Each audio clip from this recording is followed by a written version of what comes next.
was literally convicted to 14 years in prison. Convicted with 2 trafficking sentences of 7 years on each one. 7 years on count 1, 7 years on count 2, 14 years.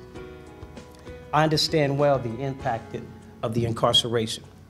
I understand also some of the tragedies that we encounter and the experiences and the barriers that we have to face after the incarceration. Part of some of my challenges were the employment piece. Some of the other challenges were the housing piece. Some of the other challenges were just really being able to adapt back to society after serving so much time. I do have the experience of sleeping out in the streets. I was homeless for a period of time after the crack addiction from Cincinnati to Brooklyn, New York. I went for military intelligence brigade at one point in time, and then to undergo the 10 years of crack addiction that led me back to Cincinnati to find myself out there in the streets. The hardships of trying to overcome a self-defeating barrier could be even greater than the obstacles we face with all the oppositions from governmental things that they impose on us. How did I find my way to even halfway where I am today? It was a journey, but it took a team. It took people such as the people who are fighting in the behalf of those of us that have felony numbers on our records. I was identified with Mr. Smith earlier because we have plenty of what we call transitional clients, transitioning out of being incarcerated, coming in, need a job, have barriers such as felony conviction, and we're having to help these people find jobs. Some of these policies are common sense. If we're truly a nation of second chances, this is a great opportunity for Georgia to lead the way and remove the barriers which prevent offenders from moving forward. Ron's story mirrors mine. My journey in recovery began right here on the front steps of this church, which I'm now a member of, in 1997. And I also ended up going to jail while I was working downstairs in the outreach center on a probation violation. But as he said, he had family to come home to, and I had this church to come home to. So if you don't have a support system here in Georgia, you basically screwed when you get out of jail, especially if you have a felony. You know, unless you run into an organization that's really willing to help you, then you basically are set up to recidivate. When we look at policies, when we look at change, and when we're looking at the journey of how we can impact people, children, lives across the country, then we're looking at things that are put in place that's supposed to give us that second chance of coming home to something that says, okay, you've paid your debt to society. You've paid your debt to society. Okay, so open the door for me to give me an opportunity to live a regular citizenship life.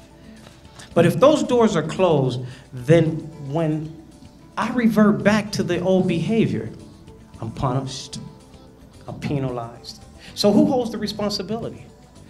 Not to justify any behavior or any actions, never to justify a negative behavior. But we have to take responsibility also of the policies that are put in place as a barrier, whether they are a barrier or an assistance in helping an individual obtain that second chance. I'm the type of man, I always wanted a chance to do the right thing, right? And I have got turned down when it comes to trying to find employment. It's hard to get back into, once you done did time in prison, work your way back into society, because a lot of people look at you, he's not gonna change and this and that. But yet and still, a man deep down, people do really want to change. When all we want to do is come back and do something different, we may transition from incarceration with the desire and the intent, and many men do. But after 6 months of no, and no, and no, and policy, and policy, policy, you get a little frustrated. You get a little frustrated. And then the frustration turns into anger. And now the anger is just recklessly, and now it's out of control. And then the onlooker says, we shouldn't have let him out. Wow, imagine that. I come out with the best intent to do what you tell me I'm supposed to do. But there aren't the policies in place that's going to assist me. There's some work that needs to be done. It's some work that needs to be done here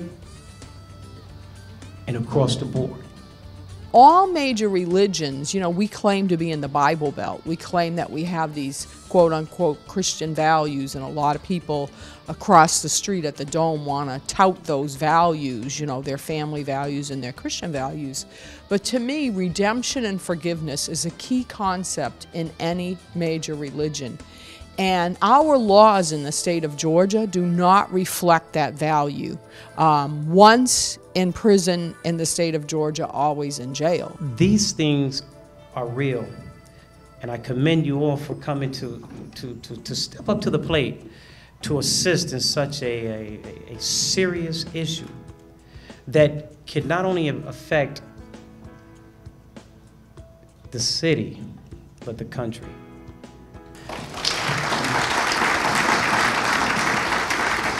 It's hard to get the legislators to care because they are so disconnected. There's a huge disconnect between the policies and the laws they actually make and the people. But because the people don't tell them what to do after they vote, they really don't know. And that's one thing I've learned, is that a lot of people it's not that they don't care, they just don't know that they should care. They don't know how to show that they care in their policy making and in decision making. They just kind of do what's been done. They go with the status quo, and it's acceptable because nobody makes a lot of noise about it except for us.